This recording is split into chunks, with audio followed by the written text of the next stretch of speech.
And as we all watch the Paris terror siege unfold, there are new concerns about our security and a possible attack right here in America. Senator Lindsey Graham tweeting, "I fear we're entering a new phase against terrorism, find ourselves dealing with more terror groups, safe havens, and capability than before 9/11. And Senator Lindsey Graham joins us. Good evening, sir.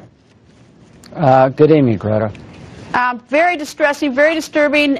This is not getting any better. No, it's not, and the operative word here is more. There are more terrorists, more organizations with more weapons, with more safe havens, with more capabilities than there were before 9/11 to strike our homeland. In a perverse kind of way, there's a jihadi Olympic contest between these groups, and the gold medal will go to the one that can hit us here in America, so I'm very worried. Well, you know, it's interesting. The State Department issued this worldwide caution tonight, and it talks about, you know, all the unsafe places in the world and names every single continent, you know, from North Africa. But the one thing it doesn't say is the United States. It's absolutely silent about the United States, as though we're hermetically sealed and we're safe. But that's not true. No, it's not. They would rather hit us here than anywhere. They've got a lot of foreign fighters who have gone to Syria and Iraq. And different organizations are trying to come here. Al-Qaeda in the Arabian Peninsula is in charge of the Yemen area. There are 68 of the 132 detainees at Guantanamo Bay come from Yemen.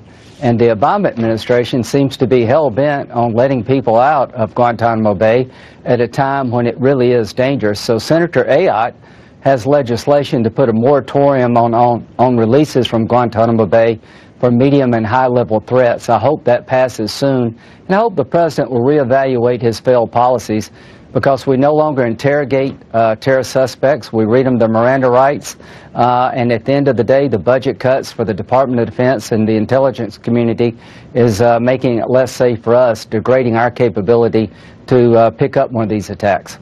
Yeah, if we have fear or unease at home tonight here in the United States, how do we know it's not just sort of a hysteria as sort of the having been provoked by Paris, and that instead it's being really smart and about what's the possibilities? I mean, how do you draw that line? I can assure you that the terrorist organizations that are more in number than they've ever been since 9/11 really want to come here. And to our FBI, the CIA, the NSA, and all those who are on the front lines of protecting us, God bless you. They have to be right every time. The terrorist has to be right only once. What you see happening in Europe is going to come here soon unless we take the fight to these guys. President Obama's policies towards Syria and Iraq and ISIL is not to degrade and destroy, but really to contain. This phased approach is really political doublespeak for I'm going to contain this problem until I get out of office.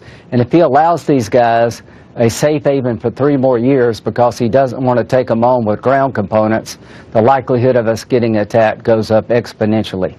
And you talked about all those terror groups last night. Here on the record, we had a map around the world, and we showed about where all these terrorist cells are growing. It's on Greta Wire for anyone who wants to see it. Senator Graham, nice to see you, sir. Thank you so much for decimating Al-Qaeda.